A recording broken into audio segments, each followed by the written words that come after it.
আমি daily daily short video করি, daily, ঠিক আছে? একটা দিনও আমি বাদ দিই না। নিয়মিত ধৈর্য ধরে যদি কাজ করা যায় অবশ্যই জীবনে সাফল্য পাওয়া যায়, ঠিক আছে?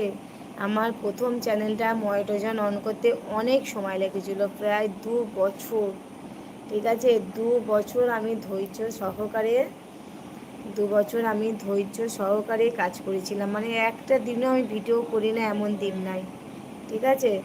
তারপরে মানে প্রথম চ্যানেলটা মনিটাইজেশন 2 বছরের মাথায় হয়েছিল, কিন্তু আমার দ্বিতীয় চ্যানেলটা মনিটাইজেশন অন করেছিলাম 6 মাসে, মানে 5 থেকে 6 মাসের মধ্যে, বুঝতে পেরেছো বন্ধুরা?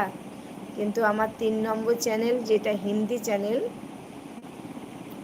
এটা আমার 2 মাসের মধ্যে মনিটাইজেশন অন হয়ে গেছে, ঠিক আছে? এখন পেমেন্ট পাচ্ছি, 3টে চ্যানেল থেকে পেমেন্ট পাচ্ছি, সবই তোমাদের সাপোর্ট, সবই তোমাদের ভালোবাসা।